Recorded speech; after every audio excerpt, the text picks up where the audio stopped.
Hello there girls and boys and welcome back to the channel. Today I'm gonna share with you a plugin that is simply fantastic. You know that I happen to be a huge Eventide fan, and to be frank, they got me by surprise when they re-released their fantastic recreation plugin version, of course, of the H3000 and its band delays effect. This time around they recreated the entire plugin from the ground up and promising the delivery of a much better tone. And I gotta tell you, well, it's amazing. You heard in the introduction to this video plenty of different examples of me using these plugins in the production of this track. And in this video I'm gonna be disclosing some of those sounds while explaining to you how the plugin works. So if you wanna know more about this, well, this is your channel. But before we go, if it's your first time on the channel, I welcome you, because in here I show you every single thing I do in order to create, write, produce, and of course perform my music live. Because I know that making a living as a musician is not a dream, it's a possibility. And if I can do it, of course you could do it. With that being said, let's rock and roll. So welcome back girls and boys to Logic Pro X. In front of us we got the project that I'm gonna use to show you how this plugin works. And by the way, this is the exact same project that I used to create the track that I showed you at the beginning of this video. And here we got the H3000 in all its terribly simple and yet profound looking glory. This is how it would look like whenever you load this bad boy or insert it on any of your channels. But here's the big one. This is just a very brief representation of what this plugin is capable of. I'm gonna first show you the sound and then I'm gonna explain to you the interface little by little. So this is the one that is inserted on this guy. It sounds like this.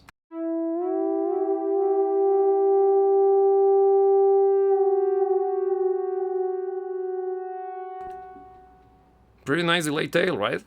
Now, the way that this works is kind of simple. Let me explain. First, the interface is following, of course, the input that we got here, and we got a proper level monitoring, but also we got the first section, which is the soft keys. And in here, the soft keys represent a set of parameters that are going to be affected by this gigantic jog wheel.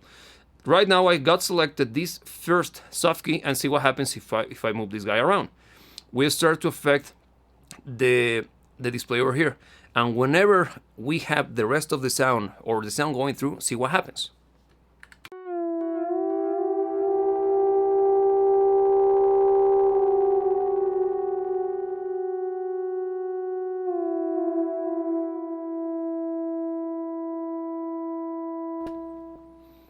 As you have guessed, I have mapped out some of the different elements that comprises this sound to these particular soft keys. I will explain how I did that later on this video, so stay tuned. Then over here we got the program, the expert, and the function modes, which we will be diving into in a few minutes. And of course the jog wheel that you already saw.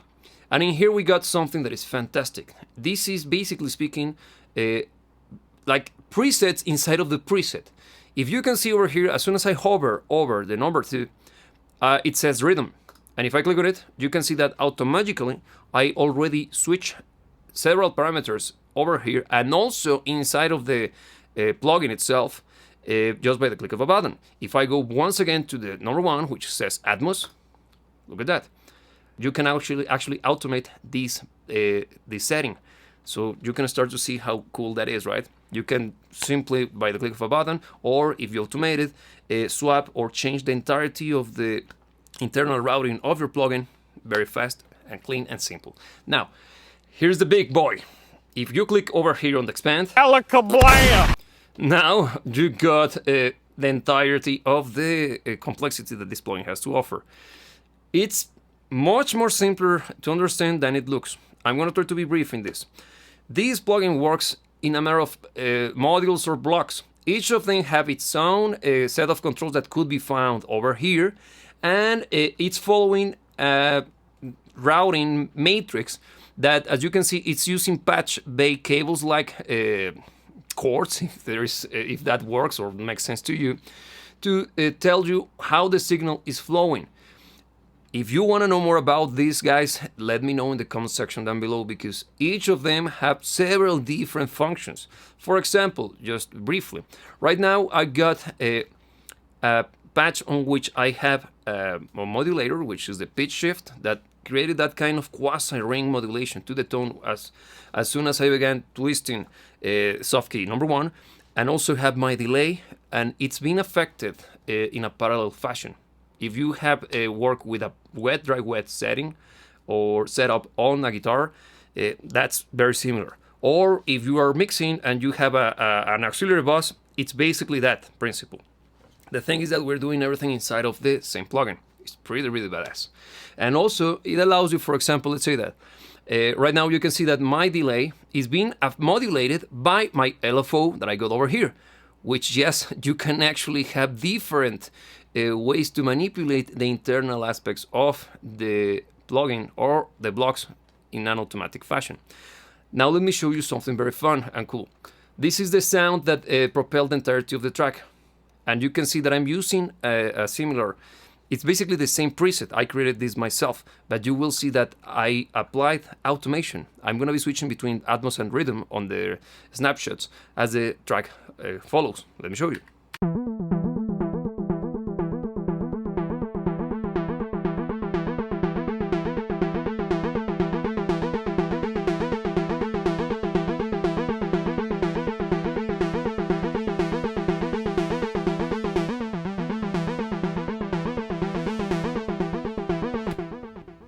Badass, right? Exactly what I was explaining to you a few minutes ago.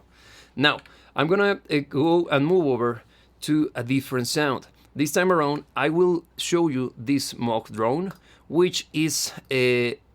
Let me show you first, and then I will disclose the sound.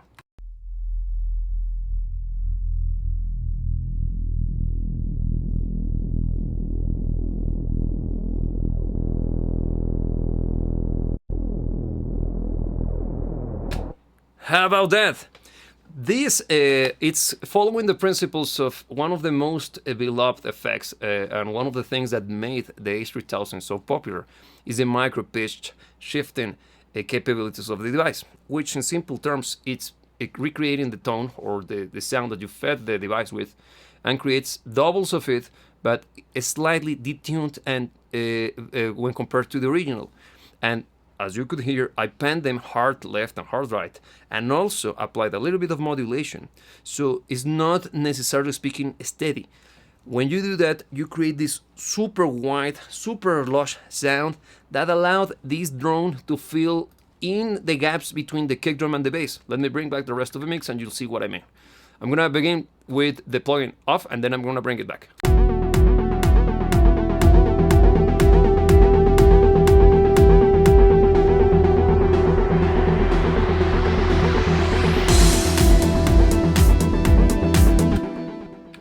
Badass, right? I love that approach.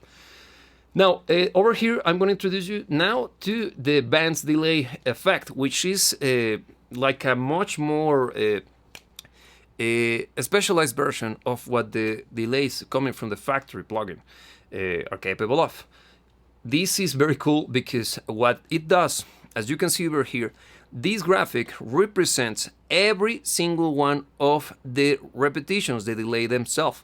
But as you can tell, we are applying a gigantic amount of EQ to each of those repetitions. Hence the name, band's delay, because it's actually repeating on a band basis. If you have ever worked with an equalizer, you know what a band is. It's a set of frequencies affected by that band.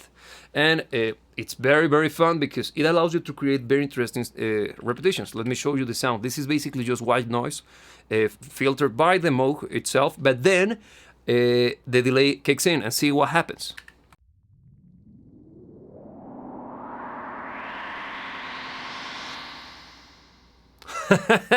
Very cool, right? Like a ray gun, if it makes sense to you. I continued with this approach or with this plugin, but I decided to do something much more interesting. Now let me show you a more complex instance of band delays. I decided to add a little bit of sampling, a little bit of human elements, if that makes sense to you.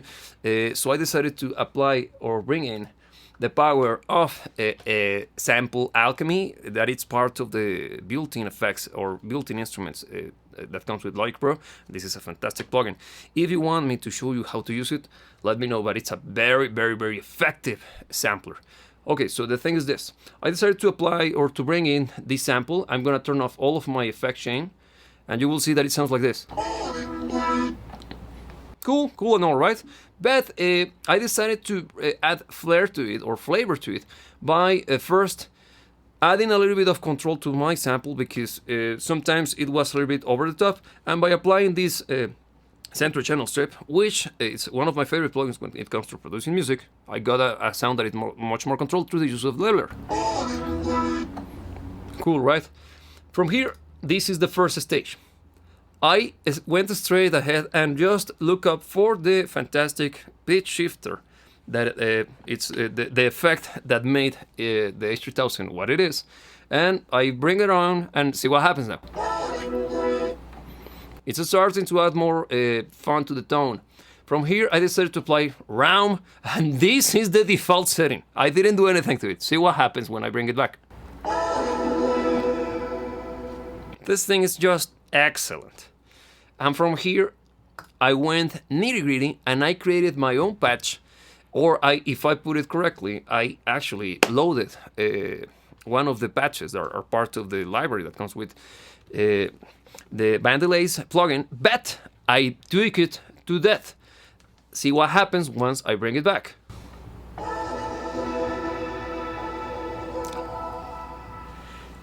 You can hear the sweeping of the frequencies moving back and forth.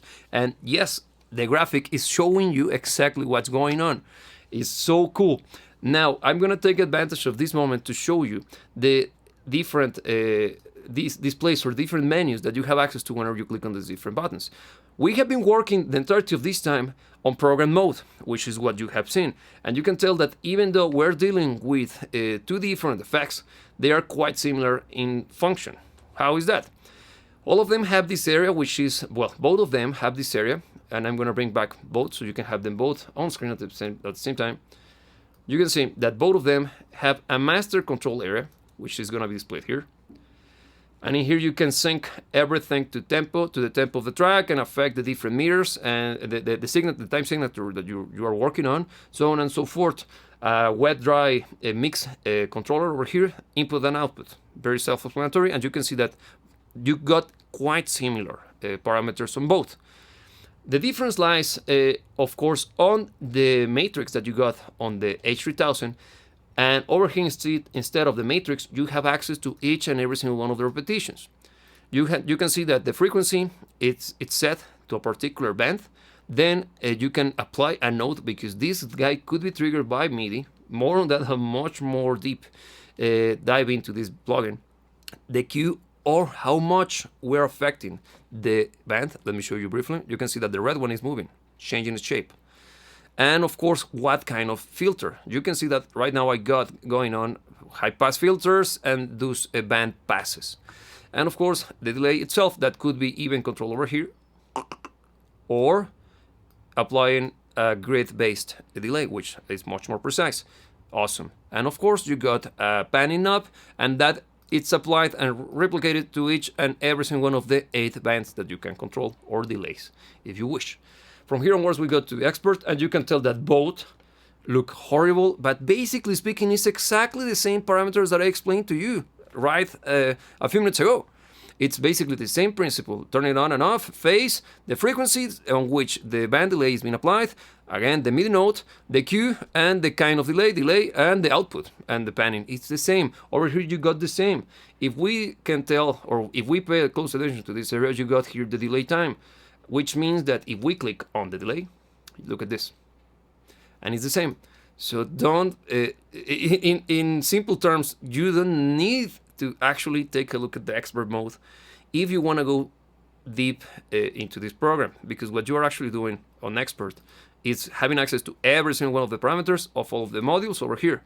And the same applies on the band delays, because on expert mode you have access to all of these guys at the same time, without the graphical representation. And on function, this is where you apply the different sets of modulation that you have access to. Again, this is not a tutorial on how to use the plugin, it's just a showcase of the capabilities and how I managed to get inspired by these plugins, which I gotta say are fantastic. So all in all, this is basically what these plugins are all about. So there you have it, girls and boys. How about that? This plugin is amazing, right? Eventide, it's one of my favorite brands ever. I think it's quite obvious. I have plenty of their devices, and it's due to how amazing they sound, and also because they have a particular charm to them. It's not just a simple delay or a simple reverb. It's the Eventide sound, and it's one that I resonate with quite a lot. I love the quirkiness of the effects and how tasteful they are as well, and sometimes extremely out there. I know that for some people they could be a little bit over the top, but it's because if you don't spend time tweaking around, because this is the whole point, and what makes Eventide great is the tweakability of the devices. And if you just play around with the presets, you're gonna be underwhelmed. So I totally recommend you to spend some time learning your way around them. So if you want me to show you some of my techniques when it comes to the use of these devices, please let me know, because believe me, once you learn your way around these guys, the whole thing explodes. It's fantastic. It's that good. So fanboy mode over. So if you like to support the channel, and if you like to support this kind of content, the best way to do it, is by listening to your music on Apple Music or Spotify, and also by following us on social media such as Instagram, because that's the best way for you to get in touch with us in a much more personal basis. Now, girls and boys, as every single time that I meet you, I gotta remind you something. Never, ever, ever let anybody tell you what to dream about, and remember that I will see you when I see you.